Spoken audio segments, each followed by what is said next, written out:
Okay, so good morning, everybody. So we are already on our chapter 3 for quality management. So I understand that last time I only sent the PowerPoint recording of our online class. So I hope you'll watch it and take note of the special topics that discussed there because kasama pa rin siya sa inyong prelim exam, which later on I'll discuss the mechanics. So for our chapter 3, we will discuss meeting guest expectations through planning. So as part of the hospitality industry, we are bound to make sure that all of the needs and wants and preferences of our guests are being aligned and parallel on the guests' expectations that they are looking at.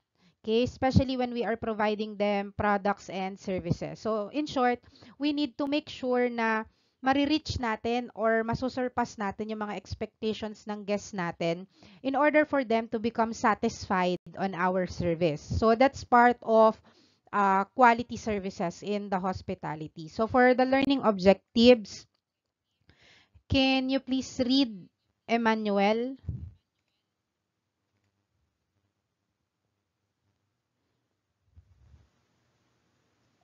Learning objectives.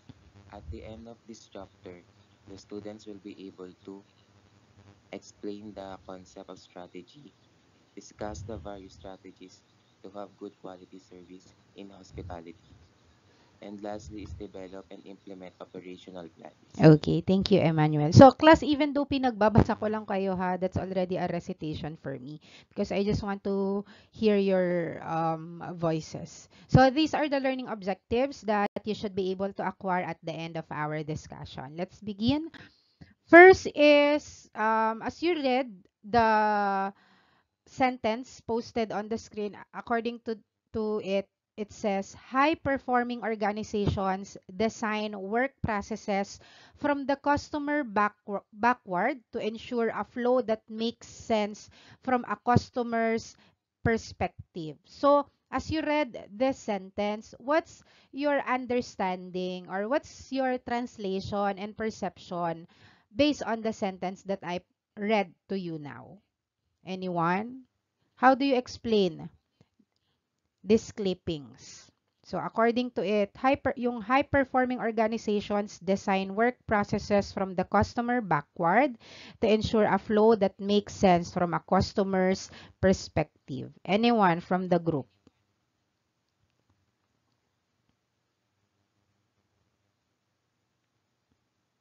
Nan?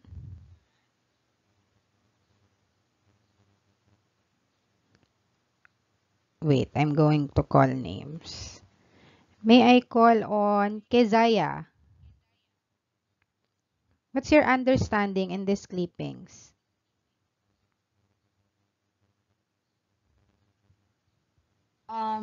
They could make a standard for their sa image po nila. Yun po. Okay, so thank you. So as per Kazaya, organizations are creating standards or specifications in order for them to build their image and brand. Okay, which is correct. Others? Last one. May I call on Jonah Hinete?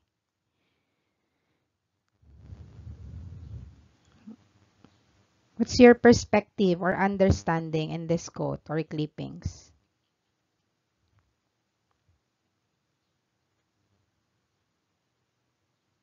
Jonah, can you hear me? None? Okay, so when we say high-performing organizations design work processes from the customer background to ensure a flow that makes sense from a customer's perspective, a very simple explanation of this class when we relates to quality is meaning inaalam muna natin yung mga needs and wants, yung mga preferences ng guest natin. Yun yung tinatawag nating customer background. We are digging up or we are digging in or digging out sa mga needs, sa mga wants and preferences ng customers natin. Ano ba yung gusto nila in order for them to become satisfied?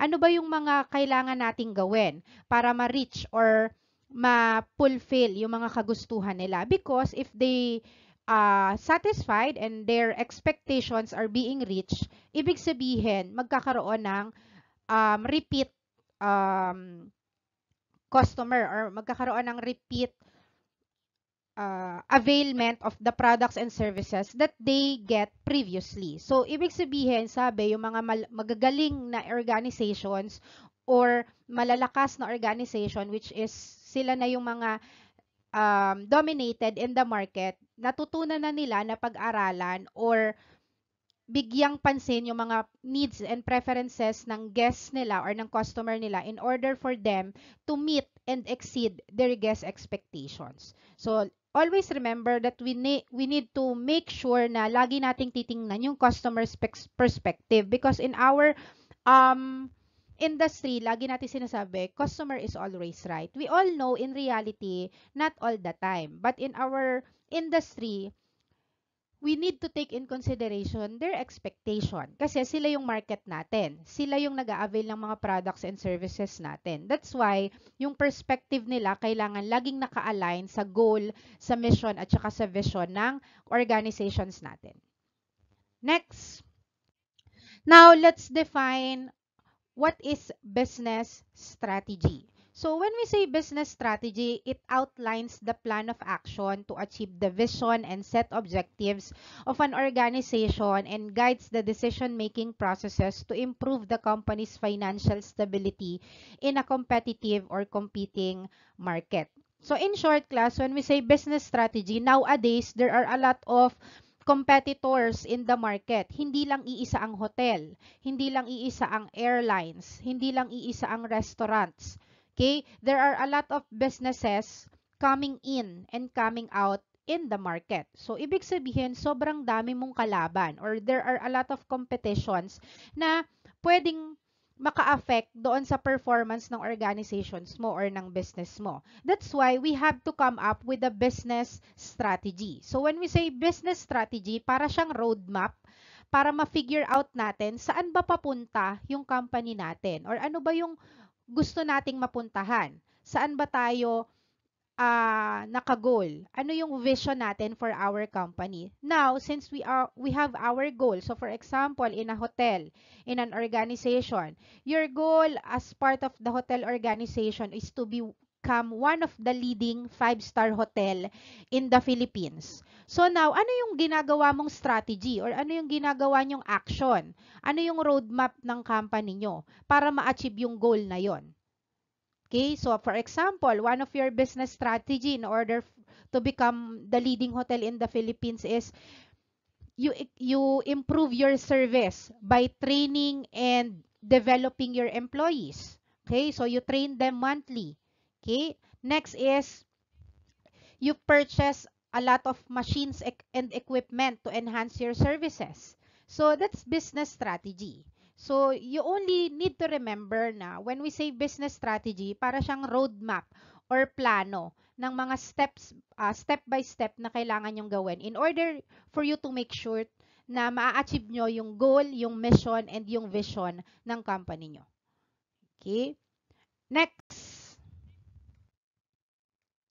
So there are categories of environment in the business strategy. When we say environment, ito yung mga processes, people, um, factors na kailangan nating isaalang-alang when we are building our plans or while we are building our strategies in order for us to achieve our objectives or our goals. So there are two types. First is the internal environment and the external environment. From your own perspective, when we say internal and external environment, what do you think is the difference between the two? Anyone from the group? Nagre-record ako ng recitation ha, class. That's why I am calling names. May I call on Althea Kaunan? in your own perspective, what's the difference between internal and external environment?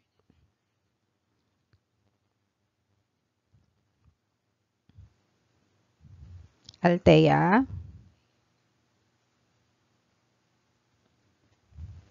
Nan?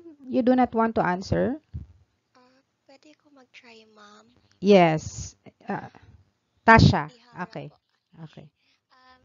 For me, ma'am, internal environment, ma'am, is refers to the factors within the organization.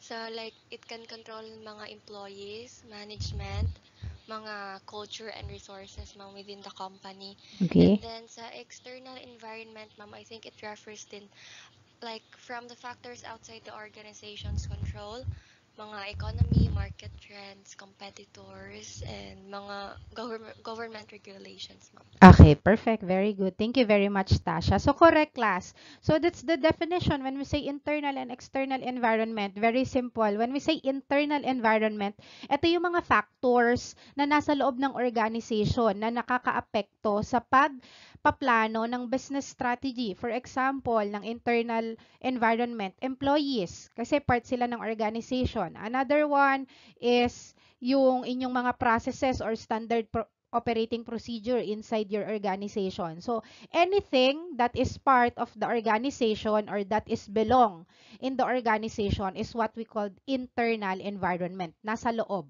Okay? While on the other side of the group is the external environment from its word external, meaning nasa labas. Okay, ibig sabihin hindi sila connected or hindi sila directly involved or connected sa organization. So external factors such as katulad ng sinabi ni Tasha, government regulations. Okay? Hindi naman yung government rules and regulation, hindi lang naman isang company ang nasasakupan yan, kundi lahat ng company. So external factors yon. They are indirectly connected with the organization, but still meron pa rin silang factors na pwedeng makaapekto sa paggagawa nyo ng strategies. Kasi for example, you are creating a strategy about emergency plan during earthquake. So external factors about rules and regulations ng government na kailangan merong earthquake drill. So the company should consider that. So kailan ba ginaganap or every when ba dapat ginaganap yung earthquake drill? Another example, naglabas ng batas ang government about data privacy law or data privacy act. Now, as an organization, you create a strategy or a business roadmap na kailangan nating isaalang-alang yung Data Privacy Act na ni-release ng government. Kasi as a company, we should abide on the rules and regulations imposed by our government. So you see, even though external factor yon, kailangan nyo pa rin siyang i-consider. Another example na external factor, I hope you are taking down notes or this is recorded naman. I'll send it to you. So external factor, another example is competitors. Okay, so lalabas po ito sa exam class. So, competitors. So, when we say competitors, yung mga kalaban natin sa business or sa market. So, they are not part of your organization, pero meron silang indirectly connections on your company. Kasi what if sila, growth and development ang focus nila. And you are creating a business strategy, pero hindi mo sila sinasaalang-alang. Kaya hindi mo sila iniintindi. So, they can outgrow you. They can outlose you. So, pwede ka nilang matalo dun sa business. So, those are the external factors that you need to take in consideration when you are creating your business strategy. In the future, some of you will work in an airline, in a cruise line, in a hotel, and you'll encounter that. And some of you, you will raise your own businesses. That's why you need to also understand this kind of environment so that you are aware paano nyo siya gagawa ng business strategy. Next, so there are different components of internal environment. Okay, so papasimplihin na lang natin so that you can easily understand it. First is the organizational level. When we say organizational level, this is your rankings. This is your positionings in the organization. Okay, for example, when you enter the industry, you become part of the hotel. Okay? And since fresh grad ka, ang una mong level or ang entry level mo ay rank and file. Okay, that's your rank. That's your organizational level. Okay, again, when we say organizational level, your rankings or your positioning in the organization. Okay, so nasaan ka na ba dun sa ladder? So there are three category of or four categories of organizational level. The first one, class, is yung tinatawag nating frontline level. So, few years from now, nandito na kayo because you'll become part of the frontline level. Ibig sabihin, yung rank and file position, the entry level position. Next na level is yung tinatawag nating middle management level. So, sa middle management level, nandoon yung mga managers, nandoon yung directors, nandoon yung mga senior managers. Okay? And the third one is yung tinatawag nating non-managerial employee level. When we say non-managerial employee level, ito yung mga supervisors, assistant manager, technical officers. So, that's their level. And last one is yung tinatawag nating executive level. So, who do you think are part of the executive level, Ron?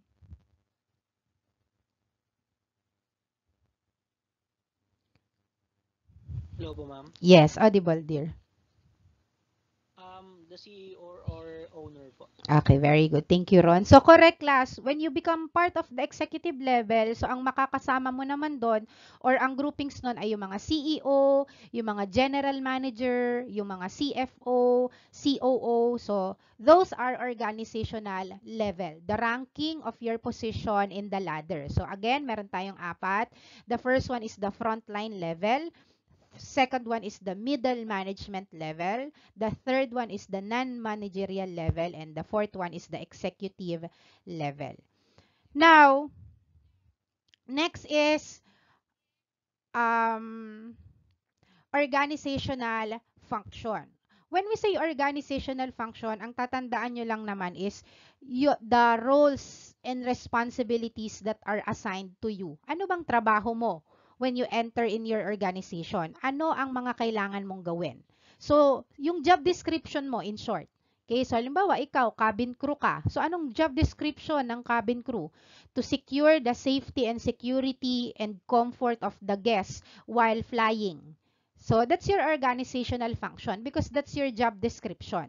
Yun yung trabaho mo. Another one is you are part of the hotel under front office department. So, what's your job description? To reserve, to book the room inquiry of the guests, to call the guests and inform them about their bookings. Okay, another one is part ka ng housekeeping sa cruise line. So, what's your organizational function? To clean and maintain the sanitation of the room once the guest checks out. So, that's your organizational functions. Ibig sabihin, your job description, your roles and responsibilities in an organization. And lastly, human resources. When we say human resources, the different departments of an organization. So, in a hotel, ano-ano ba yung mga department? So, there are sales and marketing, engineering, housekeeping, F&B, events and banquet, so on and so forth. That's what we call human resources, the different departments in an organization. Next. Now, we have three levels of business strategy. So, the first one is the corporate level. The second one is the business level. And the third one is the functional level. So, isa-isahin natin yung different level of strategies. First is corporate level. So, very simple term when we say corporate level, this is a strategy that focuses on the overall direction and scope of the entire organization. And it defines the organization's long-term objectives and the industries or markets in which it chooses to compete. So when we say corporate level, class, ang mga bilong dito na organizational level ay yung mga CEO, yung mga COO, or yung mga executive managers, mga president ng company. They are part of the corporate level. Ibig sabihin, sila yung gumagawa ng highest strategy for a company. Sila yung nagdidictate saan ba patungo or pupunta yung organization in the long run. Sila yung bibigay ng ano ba yung goal ng company, ano yung missions natin, ano yung visions natin. Why do you think executive level is part of the corporate level? Bakit sila ang nagbibigay ng highest level of strategy sa organization and nag-identify ng goals, missions, and visions ng isang organization? Anyone from the group? Why do you think executive people or executive level are part of the corporate level?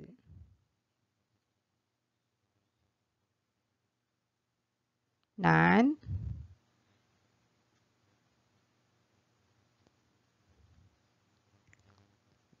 Okay, so wala?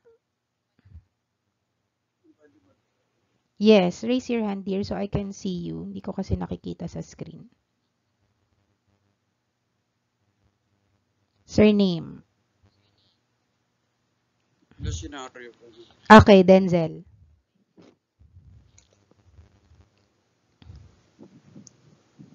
Sorry, ma'am. Hello? Yes, loud and clear. We can hear you. Paulit po nung question niya. Why do you think executive people or yung mga presidents and CEO ang nag-i-impose or nagdidictate ng highest strategy ng isang company or ng overall direction ng isang organization? Because, ma'am, they are aware and they have many connections through all of the country at sa ibang bansa at alam nila kung paano i-innovate yung company nila, kung anong kailangan ayusin, kung anong kailangan baguhin. Okay. Alright, thank you very much. Very good, Denzel. So, correct, class. Since people who are part of the corporate level or executive people, they have a lot of connections.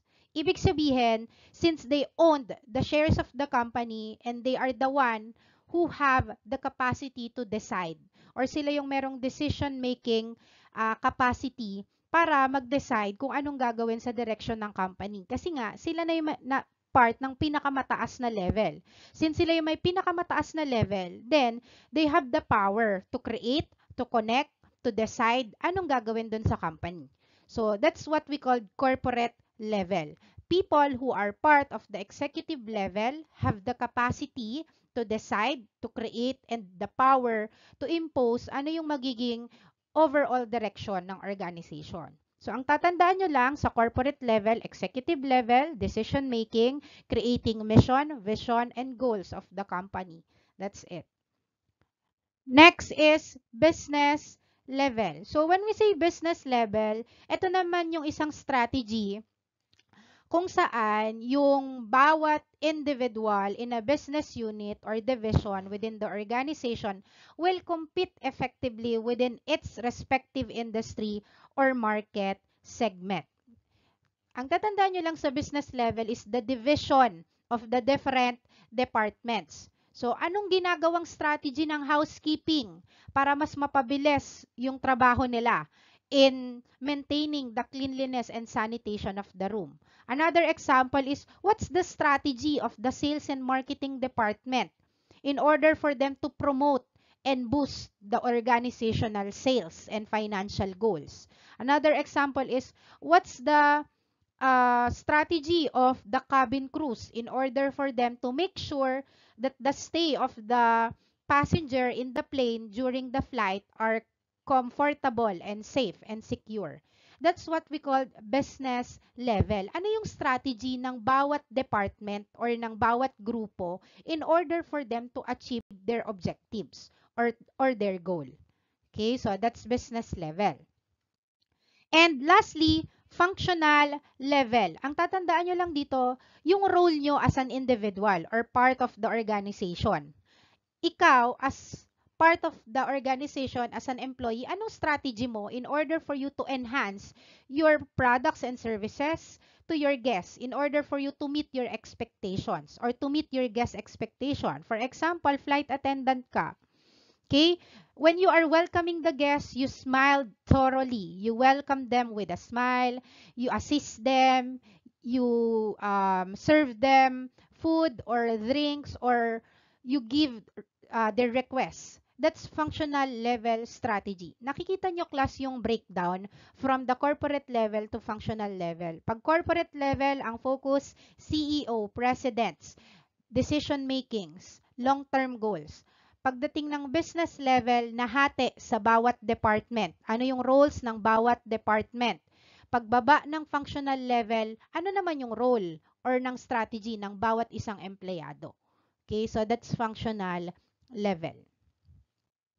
Next is, how do you formulate a business strategy? So, paano ba tayo gumagawa ng plano in order for us to make sure na maa-achieve natin yung goal and strategy natin in terms of quality? So, first is, you define your vision. Ano ba yung gusto mo na ma-achieve? Or anong gusto mong marating ng organization mo? Okay, so, gagawin nating maliit yung example. So, for example, define your vision. Ikaw, as a student, you took or you are taking tourism or hospitality program. Now, bakit hospitality program ang naging program mo? Kasi you have to define your vision. Ano ba yung vision mo 5 years from now or 4 years from now after graduation? So, your vision is, I want to become a flight attendant. I want to become a cabin crew. So, that's your vision. You identify ano yung goal mo. Ano muna yung objectives mo. Okay? So, same with formulating a business strategy. I-define mo muna kung ano yung gusto mong ma-achieve. So, for example, I want to become the top most used airline in the Philippines. Okay? So, I want to become a well-known airline in the Philippines. So, that's your vision. So, step 1 yon. Aalamin mo muna ano yung kailangan mong i-achieve. Kasi para magkaroon ka ng sense of direction. Step 2 is set your top level objective. So, na future mo na visualize mo na, gusto ko maging flight attendant ako 4 years or 5 years from now. Now, after you set your vision, your step 2, you set your top level objectives. So, anong mga kailangan kong gawin para ma-achieve ko yon? Anong kailangan kong i-accomplish para maging flight attendant ako in the future? So, first one, nagawa nyo na yung first step. You already enrolled with the tourism and hospitality program. That's your first level objective. Mag-e-enroll ako sa tourism and hospitality program. Second, I will enhance my physical attributes para maging aligned ako sa requirements ng pagiging cabin crew. Third, I will undergo training sa isang aviation training center para maging equipped and ready yung skills ko once I graduated. That's your step 2. You identify ano yung mga step-by-step process na kailangan mong gawin in order for you to achieve your vision. Step 3, you analyze your business and the market. When we say analyzing the business and the market, i-connect ko na lang sa atin. So, flight attendant, yun yung level of objective nyo. Business and the market. Business, kunyari, ang business na kailangan mo i-analyze is, sino ba yung mga competitor ko?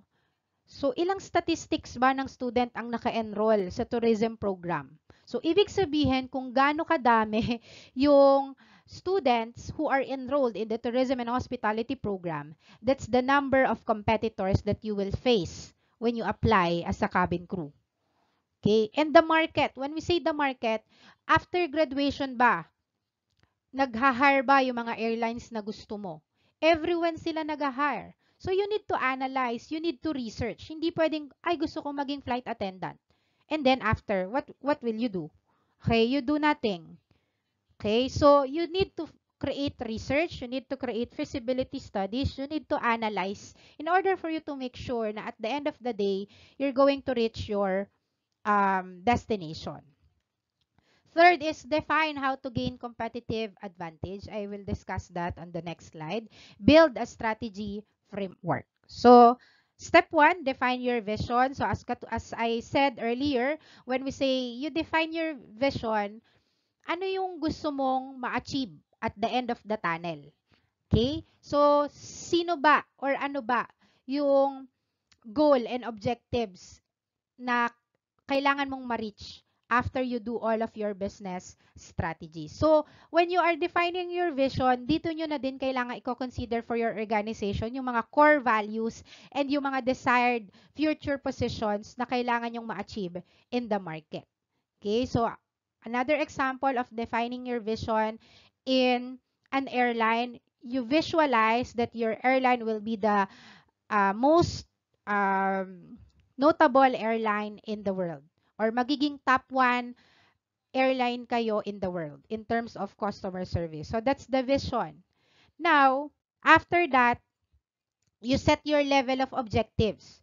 So you need to formulate strategy in your objectives. So ano bang objectives nyo? So ang vision nyo maging top 1 airline in the world. So what will be the objectives na kailangan gawin? So you need to identify one by one. Next is step 3, you analyze your business and the market. So ang ginagamit natin dito na tool ay the SWOT analysis or the strength, weaknesses, opportunities, and threats. So for example, ang vision mo maging top 1 airline in the world. So kailangan mong himay-himayin. Ano ba yung strength ng airline mo? Yung airline namin, we have a lot of aircrafts that we can offer. Okay, so strength nyo yon. Now, weakness. Weakness ng airline namin, laging delayed yung flight. Okay, so paano nyo yun maiiwasan? Okay, so you need to also identify that. Kasi, you need to make sure that your weakness should turn to become strength. Kasi if hindi nyo siya maaayos or makokorek, maaari siyang gamitin ng competitor nyo para maunahan kayo or malamangan kayo. Next is opportunities. There are a lot of travelers during summer season. That's why opportunities yon as an airline. So you need to upgrade, you need to enhance your system in order to accommodate more travelers or more tourists or more passengers. And lastly, threats. May itatayong bagong airline na maglo-launch. So, ibig sabihin, magiging kalaban nyo na naman siya sa mga target market or sa mga customers. So, as a threats, ano yung kailangan mong gawin in order for you to not become affected of those threats? Okay, so you have to analyze the business and the market using the SWOT analysis. Next is define how to gain competitive advantage. When we say how to gain competitive advantage, kailangan mong i-identify paano mo sila mauunahan or paano ka makakalayo sa race or sa karera. So same with running, 'di ba? When we are running, we need to reach the finish line. And you need to run as fast as possible para maunahan mo yung mga kalaban mo at ikaw yung maging top 1 or champion dun sa finish line. Same with competitive advantage. You need to identify ano ba yung distinct or ano ba yung unique characteristic na meron yung company mo or yung organizations mo para magamit mo siya in order for you to become ahead of your competitors. Okay? So there are methods of competitive advantage. Ito yung mga kailangan nating gamitin or isaalang-alang in order for us to become ahead of our competitor. So first one is cost leadership. Second is differentiation. Third is brand image. And fourth, special niche. So isa-isahin natin siya, class. First is cost leadership. When we say cost leadership, an advantage occurs when a business can offer the same quality product as its competitors but a lower price. In simple terms, parehas kayo ng products, parehas kayo ng services, pero mas mababa yung ino-offer mong prices or mas mababa yung presyo ng product mo. So, one of the best example nito ay sa airlines. So, different airline company, parehas silang nag-o-offer ng seats. Okay? Parehas silang nag-o-offer ng tickets. Okay, so for example, si Cebu Pacific, tsaka si, AirAsia, they are both low-cost carrier. Nag-o-offer sila ng plane ticket parehas, pero mas mura silang dalawa compare sa Philippine Airlines. Mas mura sila compare sa Emirates Airlines. sa Singapore Airlines. Okay? So, that's how cost and price leadership work. Parehas naman kayo ng binibentang products and services, pero magkaiba kayo ng presyo. And that's your strategy para mas makakuha ka ng maraming customer. Ibig sabihin, ito yung target market mo. Ang target market mo, masa, economy. Another example is hotel. There are a lot of hotels in Tagaytay, like Taal Vista Hotel, Twin Lakes. Okay, ano pa ba?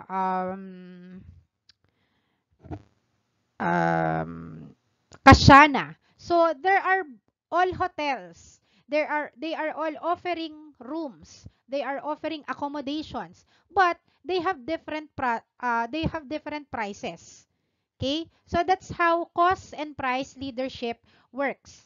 Nauungusan mo yung competitors mo kasi binabago mo yung presyo mo. You are offering the same products, the same services, pero magkaiba kayo ng presyo. Next. Next is yung differentiation. When we say differentiation, it involves making your products or services different from and more attractive than those of your competitors. In simple terms, when we say differentiation, ano yung meron sa product mo or sa services mo na wala yung mga kalaban ng company mo or ng competitors mo? Okay? Ano yung nagsistand out? Ano yung distinct characteristics na meron ang isang organization na wala doon sa iba? That's differentiation from its root word different. Ano yung pagkakaiba mo sa iba? Okay, ang best example that I can show you is the Emirates Airline. When we say Emirates Airline, they are known for its highest quality that they can offer to their guests. So they are always being awarded as one of the most excellent airlines serving their clients in the world. Okay? They have the most disciplined employees and customer service in the world. So, meron din sila in terms of their facilities, in terms of their aircrafts, in terms of the machines and equipment that they are using. Yun yung pagkakaiba nila sa ibang airlines. That's why kahit mahal sila or kahit pricey sila, luxurious sila, ina-avail pa rin sila. Kasi nga, yung highest quality standards that they offering for their products and services are exceptional or excellent. That's how differentiation works. Another example ng differentiation is, have you guys already been to coffee shops? So anyone who can share me an example of differentiation na nakita nila or nakita nyo during your visit in a coffee shop or in a hotel, kaya kayo nag-avail ulit or bumalik ulit? Anyone from the group? Differentiation. Paano siya naging unique or kakaiba? May I call on Viray Ayeza?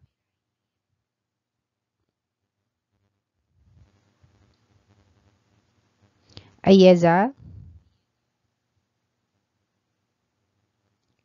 None? Okay, you do not want to recite, so you already know on your recitation class. So, okay, so differentiation, so that's how it works. Competitive advantage for differentiation, you need to identify what's the unique characteristics of your organization that makes you different among the others. Next. Brand image. When we say brand image, it represents your organization, your promise to your guests, and the experience that you are sharing with your guests. So, pag sinabi nating Okada, Manila, ano yung iisip nyo na brand image niya? Okay ba siya or hindi? Another example ay Cebu Pacific in terms of customer service. So, anong brand image niya sa inyo? Is it negative? Is it positive? So on and so forth. That's brand image. Ano yung tingin ng customer sa isang organization na kapag narinig nila yon, mag-a-avail ba kayo ng products or hindi? We always experience this. For example, kumain tayo sa isang restaurant and then our experience is bad. Sobrang tagal ng service, sobrang pangit ng customer service, hindi masarap yung pagkain, sobrang mahal. Then, you already created a brand image on your mind. Ah, hindi na ako babalik dyan. Pangit yung service niyan. Ay, ayoko dyan. Sobrang bagal mag-serve dyan ng food. Malamig pa. That's brand image. That's how we perceive a certain organization. But if we experience good service, good products, they achieve or they reach our customer expectation, then magiging positive yung brand image natin. So for example, ay kumain ako dyan sa restaurant na yan, sobrang sarap ng steak nila. Babalik ako dyan. Ay, sobrang bilis ng service dyan. Definitely worth the wait and worth the money. That's brand image. It is whether positive or negative perception of the guest in an organization. So one of the best example of this is the Marriott Hotel. So if you are familiar with Marriott International, so si Marriott, meron siyang branch dito sa Philippines, which is located sa malapit sa airport. Okay, so doon siya located. So yung global presence ni Marriott or yung brand image niya ay kilala na talaga siya sa buong mundo because there are already 140 countries and territories kung saan merong Marriott Hotel or Marriott International Hotel. So there are a lot of brands na pagmamayari nila.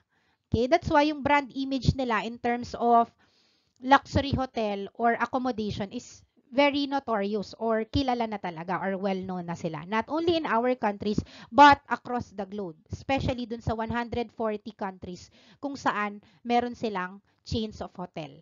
Okay? And kilala din ang Marriott, pakitandaan sa kanilang loyalty card or yung kanilang rewards card, yung tinatawag nilang Marriott Bonvoy. Okay, yung Marriott Bonvoy, ito yung kanilang loyalty program para sa kanilang mga frequently or guests na laging nag-a-avail ng kanilang products and services. So, isa yung Marriott Bonvoy na loyalty program sa highest quality program that they can offer to guests kasi napakarami niyang perks, napakarami niyang rewards. And it helps Marriott International to breed and enhance their brand image. Kasi nga, every time that the guests and the customers are availing the products and services of Marriott International, then nagkakaroon sila ng Marriott Bonvoy na loyalty rewards card. And every time they are using that, they are very satisfied. And the customer service are at highest quality and exceptional. So, through word of mouth, na ta-transfer siya from one customer to another hanggang lumalawak na yung reach nila. Next is special niche. When we say special niche, ang tatandaan nyo lang dito, you are focusing on a specific single segment of market. Nakafocus lang kayo sa isang customer market or customer segment. So, for example, so yun, it focuses on a small group of buyers. For example, ang focus lang ng business nyo ay yung mga businesses na mahilig adventure. So, that's special niche. Ang focus nyo lang is mga customer na may specific na hilig or kagustuhan or hobby. Okay? Unlike doon sa others, kahit sino pwede nyong i-target. But for the special niche, specific group of people lang. So, example nito, una, yung mga taong mahilig sa nature tripping, mahilig mag-glamping, mahilig forest encounter or environment encounter, then the products and services that you are offering are for those people alone. Another example is yung mga tao na mahilig mag-food trip, mahilig mag-explore ng different restaurants, or merong specific requirement like halal food. So, ibig sabihin, you are just targeting a specific group of people like mga halal lang yung kinakain or mga dietitians, mga vegetarians, so on and so forth. And lastly is yung mga tao na mahilig sa extreme adventures, mahilig sa extreme activities. Okay, that's special niche. Meaning, the products and services that you are offering are only aligned to these kinds of people. Next, step 5, you build a strategy framework. When we say strategy framework, gagawa kayo ng mapa or ng web. Iko-connect-connect nyo siya sa isa't isa. So, hanggang makarating kayo from your objectives. So, from the very step 1 hanggang step 5, what's your framework? What's your step-by-step basis? So, you just create a timeline, you just create a map or a roadmap na yun yung susundan nyo in order for you to achieve the strategy that you do for your business. So these are some of the example of the framework. But I will no longer discuss this since always remember or just remember na framework are different from one company to another company. It depends on them paano nila i-analyze yung strategy na gagawin nila. But you just need to remember yung framework na SWOT analysis kasi mostly yun naman yung ginagamit nila. The strength, the weaknesses, the opportunities, and the trends. The threats rather. Now, lastly, this is my takeaway questions to everybody and I want someone to answer this. Why do you think business strategy planning is important to the success of an organization? Anyone from the group. Bakit natin kailangan mag-formulate ng strategy? Bakit hindi na lang okay na? Okay na yan. Kung may benta, edi meron. Kung wala, edi wala. Why do you think so? Why do we need to create business strategy? Janver. Hello po ma'am, rinig po ba? Yes, dear.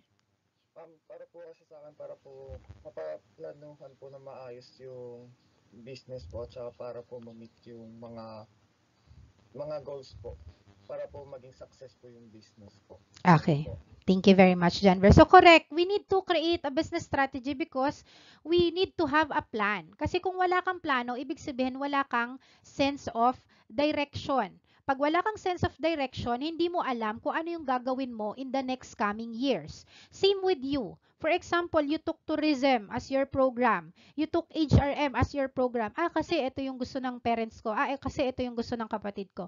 Kasi ito lang na yung, ito lang, feeling ko kasi madali to. So, if you do not have plan, then mahihirapan ka in the future because you will become lost in translation. So, that's why planning is very important in building strategy. Okay? In order for you to have a sense of direction, ito yung mga step by step na gagawin ko in order for me to achieve my goal. Okay? Ito yung mga kailangan kong gawin in order for me to achieve my objectives. That's why planning is very important in order for us to have a sense of direction. Okay? So, that's the end of our discussion for chapter